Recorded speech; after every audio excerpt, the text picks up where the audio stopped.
जय श्री सच्चिदानंद जी महाराज।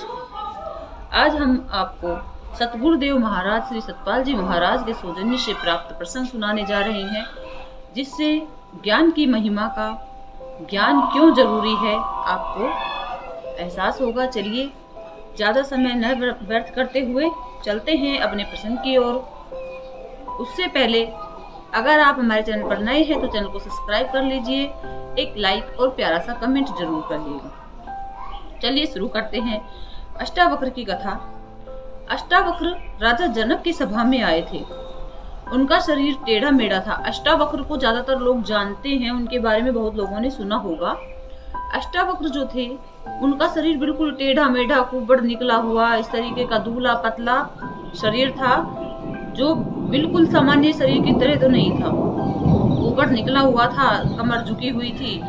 तो अष्टावक्र जी लोगों के बीच मजाक का पात्र बन गए थे जब से राजा जनक की सभा में आए। राजा जनक की सभा में आने के बाद लोगों ने जब उन्हें देखा, सभाजनों ने जब उन्हें देखा तो मखौल होने लगे, लोग विनोद करने लगे। कोई कह रहा था यह कैसा टेढ़ा मेढ़ा व्यक्ति आज सभा में आ गया है। कोई कह रहा था देखो देखो ये कैसा व्यक्ति है। सभी अपनी अपनी टिप्पणी करके हंस रहे थे। अष्टावक्र जी ने सबको देखा और देखकर आगे बढ़ गए। चलते चलते राजा के सामने आ गए और जो दो आसन राजा के सामने लगे हुए थे, एक बड़ा आसन था और एक छोटा, तो बड़े आसन पर जाकर वे विराजमान हो गए। बड़े सिंहासन पर जाकर वे बैठ गए। सभी लोग ये देखकर हैरान हो गए कि यह व्यक्ति क्या है, मरने आया है। सभी को बड़ा अचंभा हुआ कि राजा के सामने बड़े वाले सिंहासन पर आकर किस तरीके से अष्टावक्र जी बैठ गए थे। बात ये थी कि अष्टावक्र जी जिस सिंहासन पर बैठे थे वह बड़ा सिंहासन था और उसके सामने एक छोटा सिंहासन था। अगर छोटे सिंहासन पर बैठकर कोई राजा के प्रश्नों का जवाब देता था और वह जवाब गलत था तो उसे केवल जेल ही सजा होती थी। लेकिन कोई व्यक्ति अगर बड़े वाले सिंहासन पर बैठकर राजा के प्रश्नों का उत्तर देगा तो उसे सजाए मौत दी जाती थी, फांसी की सजा दी जाती थी, उसकी मृत्यु निश्चित थी अगर उसने सवाल का उत्तर गलत दिया था। सभी लोग शतबद्ध रह गए। सभा में सन्नाटा छा गया। अब क्या होता है, राजा ने जब अष्टावक्र जी की ओर देखा तो महाराज अष्टावक्र जी बोले, महाराज आपने चमारों की सभा क्यों बैठा रखी है। अब महाराज बोले, हे महानुभाव आपने ऐसा क्यों कहा कि ये सभा चमारों की है। अष्टावक्र जी बोले, जिसे चमड़े का ज्ञान होता है उसे ही चमार कहा जाता है। ये लोग मेरे शरीर को देखकर हंस रहे हैं, ये लोग मेरे चमड़े को देख रहे हैं कि मैं कैसे चमड़े का हूँ, मेरा चमड़ा कैसा है, तो इनको चमड़े का ज्ञान है। लेकिन ये मेरे आत्मज्ञान को नहीं जानते, मुझे जो ज्ञान है उसको ये नहीं समझते, तो इसलिए मैंने इन्हें चमड़ा कहा, क्योंकि इन्हें चमड़े का ज्ञान है। इन्हें मेरे ज्ञान का तो ज्ञान है ही नहीं, इन्हें मेरी उस आत्मा का ज्ञान कराने वाले ज्ञान का तो पता ही नहीं है, इसलिए मैंने इन्हें चमार कहा। सभी लोग एकदम चुप हो गए, सभा में शांति छा गई और राजा भी इस बात का कोई जवाब नहीं दे सके कि कह तो बात सही रहे हैं, भाई चमड़े का ज्ञान होता है। तो चलिए आगे क्या हुआ। राजा बोले, महानुभाव क्या आप प्रश्नोत्तरी के लिए तैयार हैं। अष्टावक्र जी बोले, ठीक है। राजा ने मंत्री की तरफ इशारा करते हुए कहा कि इनसे सवाल पूछिए, जो भी प्रश्न थे मंत्रियों से बोल रखा था, भैया आप पूछो। तो अष्टावक्र जी बोले मंत्री को रोकते हुए कि आप रुकिए, जिसका प्रश्न है वही पूछे, जिसको भूख लगती है वही उत्तर दे, वही भोजन करता है, जिसको प्रश्न जानने की, उत्तर जानने की जिज्ञासा है वही उसका उत्तर देगा, वही सवाल पूछेगा। तो अष्टावक्र जी की ऐसी बात सुनकर राजा ने सोचा बड़ा आत्मविश्वास है, बड़ा कॉन्फिडेंस है इनके अंदर। तो राजा ने स्वयं ही प्रश्न पूछना शुरू किया कि ब्राह्मण देवता मुझे ये बताइए सत्य क्या है। सत्य कौन सा है? मैंने स्वप्न देखा। स्वप्न में देखा मैं अति दीनहीन भिखारी गरीब हूँ और मुझे खाने के लिए एक समय की रोटी भी नहीं मिल रही है। मैं बड़ा परेशान हूँ। और स्वप्न में मैंने देखा कि मैं बड़ी मुश्किल से भिक्षा मांग कर लाया हूँ और उससे मैंने चूल्हे पर खिचड़ी पकाई है। धुआं हो रहा है, मैं परेशान हूँ, मेरी आंखों से अश्रुधारा बह रही है। बड़ी मुश्किल से मैंने खिचड़ी पकाई और उस खिचड़ी में थोड़ी देर के लिए मैंने उसको सिला दिया कि मैं ठंडी हो जाएगी तब खाऊंगा। दो बैल आपस में लड़ते हुए आए और मेरी उस खिचड़ी को मिट्टी में मिलाकर चले गए। उस खिचड़ी को खराब कर दिया, मैं खा नहीं पाया और मुझे बड़ा दुख हुआ। इस तरह से व्यथित होते हुए मैं रो रहा था स्वप्न में और मेरी आंख खुल गई। आंख खुली तो मैंने देखा, अरे मैं तो राजा हूँ और नौकर चाकर मेरे आदेश की प्रतीक्षा कर रहे हैं।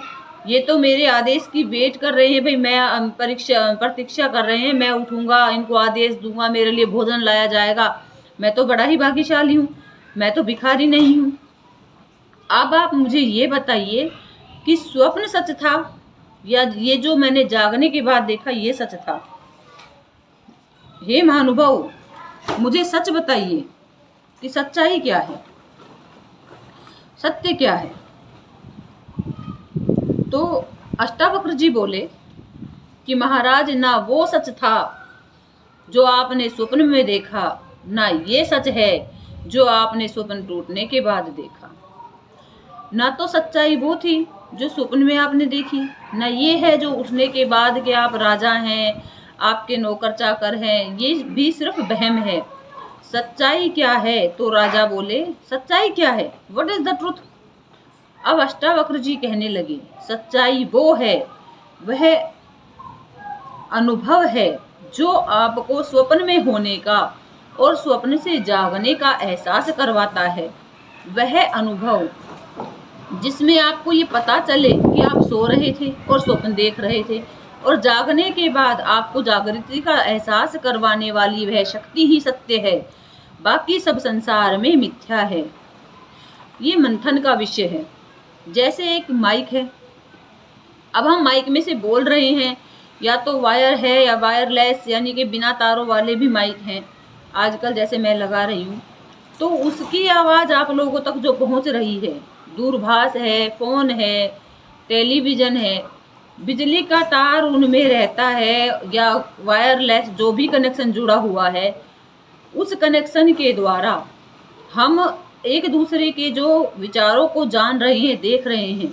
यही इसमें जो दिखाई दे रहा है वह सत्य नहीं है, लेकिन इन सबको जोड़ने वाली, इन सबको हमें दिखाने वाली वह बिजली, वह सत्य है, वह ऊर्जा, वह सत्य है जिसके द्वारा हम ये सब कुछ देख रहे हैं। एसी कमरे को ठंडा करता है, क्यों? क्योंकि लाइट है। अगर लाइट नहीं है तो ना टेलीविज़न काम का है, न एसी काम का है। तो यही अटल सत्य है। हम 108 मनकों की माला में जिस माला में 108 मोती लेते हैं, उसमें हाथ में पकड़कर उससे नाम जाप करते हैं।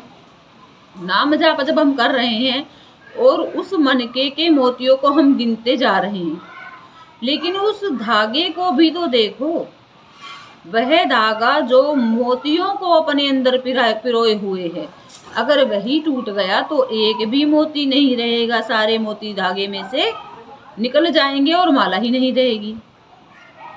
तो सब मोतियों को ही गिनते हैं, उस धागे को कोई देखता भी। परमपिता परमात्मा का वह अंश रूपी धागा हमारे अंदर विराजमान है। चाहे हमारा धर्म कोई भी है, हिंदू है, सिख है, मुस्लिम है, ईसाई है, या हम किसी भी धर्म के हैं, लेकिन उस परम पिता का जो हमारे अंदर अंश है वह एक ही है। जब मनुष्य जन्म लेता है तो वह किसी धर्म का नहीं होता, किसी जात का नहीं होता, सबके अंदर वह परमात्मा अपना अंश डालता है और वह जागृत अवस्था में रहते हैं। इसीलिए साधकों, आपको एक और कथा सुनाती हूँ। राम जी जब भीलनी के पास मिलने गए, वन में राम जी घूम रहे थे, और जब वे भिलनी के पास गए तब वहाँ सबरी के पास जहाँ वो रहती थी, एक बहुत बड़ा पंपा सरोवर था। वह पंपा सरोवर बड़ा धूमिल गंदा हो चुका था। लोगों ने कहा कि भगवान, आपका सहज ही यहाँ पे आगमन हुआ है। आप देखिए ये पंपा सरोवर कितना गंदा हो गया है, इसको अपने पवित्र चरणों से साफ कर दीजिए। तो भगवान ने कहा, वहां पर बहुत से ऋषि मुनि महात्मा बैठे हुए थे, साधु संत बैठे हुए थे। तो महात्मा जी ने ऋषियों से कहा कि आप अपने चरण, भाई आप तपस्वी हैं, अपने चरण इस पंपा सरोवर में डालिए।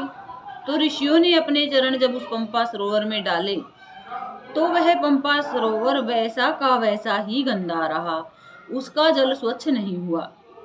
तब भगवान राम ने सोचा कि इसको तो खुद ही मुझे साफ करना पड़ेगा। उन्होंने अपनी खड़ाऊ एक तरफ उतारी और पंपा सरोवर में अपने दोनों चरण डाल दिए, लेकिन पंपा सरोवर फिर भी साफ नहीं हुआ, वह वैसा ही गंदा धूमिल रहा। अब भगवान ने कहा, श्री राम जी ने कहा, शबरी तुम अपने चरण इसमें डालो। अब सबरी बोली, हे प्रभु, मैं तो बड़ी नीच जात की हूँ, मैं तो भीलनी हूँ और मेरा तो कोई औचित्य ही नहीं है, कोई वजूद ही नहीं है, तो मेरे चरण डालने से भला जल कैसे साफ होगा, जब आप जैसे महान भगवान के आपके ही चरणों से ये स्वस्थ नहीं हुआ। लेकिन प्रभु बोले, तुम एक बार पैर डालो तो सही।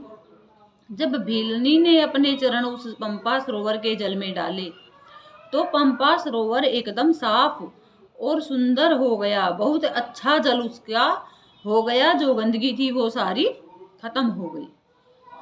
अब लोग पूछने लगे, ऐसा कैसे हुआ, कोलाहल मच गया, ऐसा हुआ तो क्यों हुआ, भगवान के श्री राम जी के चरण डालने से भी पंपा सरोवर साफ नहीं हुआ, ऋषि मुनियों के चरण डालने से भी पंपा सरोवर साफ नहीं हुआ, और भिलनी के चरण डालने से पंपा सरोवर किस तरह से साफ हो गया। अब एक समीक्षक वहां पर मौजूद था, वह बोला कि जो ऋषि मुनि हैं ये एक दूसरे से ईर्ष्या भाव रखते हैं, ये इस तरीके का भाव रखते हैं कि मैं उससे श्रेष्ठ हूँ, एक दूसरे से श्रेष्ठ होने का भाव अपने अंदर रखते हैं। इसलिए इन्होंने जब पंपा सरोवर में पैर डाले तो इनके पैरों से पंपा सरोवर शुद्ध नहीं हुआ। और फिर किसी ने कहा कि भगवान राम के चरण डालने से भी पंपा सरोवर क्यों नहीं शुद्ध हुआ। तो वह व्यक्ति बोला कि राम जी के मन में अभी दुर्विचार चल रहे थे, उन्हें लगता है कि उन्हें पहले उन राक्षसों का वध करना है, उन्हें सृष्टि का उद्धार करने के लिए राक्षसों का वध करना है। वध चाहे किसी का भी करना हो, मन में जब विकार रहता है तो वह विकार इंसान को ऊपर उठने नहीं देता, चाहे वह भगवान ही क्यों ना हो। इसलिए पंपा जल का सरोवर शुद्ध नहीं हुआ। फिर भीलनी के पैर डालने से कैसे शुद्ध हो सकता है। तब वह व्यक्ति बोला, भीलनी के मन में ना अहंकार है, ना क्रोध है, ना किसी बात का घमंड है, ना उसे किसी से ईर्ष्या है।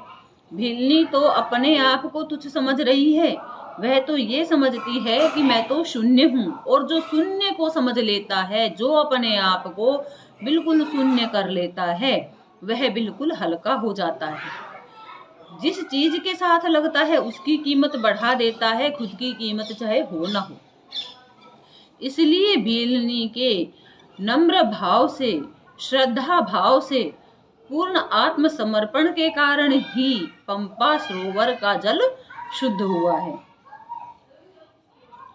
अगर हम एक दूसरे से ईर्ष्या करते हैं या जो भी हमारे दिल में विकार रहते हैं, वे हमें कभी ऊपर नहीं उठने देते। भगवान कहते हैं, तब श्री राम बोले कि हे भिलनी, मैं किसी की जात पात नहीं देखता, मैं किसी का धन दौलत नहीं देखता, मैं तो सिर्फ उसका प्रेम भाव, समर्पण भाव ही देखता हूँ। तुम्हारा मन निर्मल है, तुम्हारा भाव बड़ा ही निर्मल है, इसलिए ही इस पंपा सरोवर का जल शुद्ध हुआ है। तो साधकों, अगर आपको ये प्रसंग पसंद आए हैं तो हमारे चैनल पर अगर आप नए हैं तो सब्सक्राइब कर लीजिए, लाइक कीजिए और कमेंट में एक प्यारा सा श्री राम का नाम नारा जरूर लिखिएगा। जय श्री सच्चिदानंद। और हाँ, सच्चिदानंद जी महाराज की महिमा अगर आपको सुननी है तो जुड़े रहे हमारे चैनल पर। अगर किसी को सच्चिदानंद जी महाराज का सच्चिदानंद का अर्थ पता है तो कमेंट करिए, और अगर नहीं पता है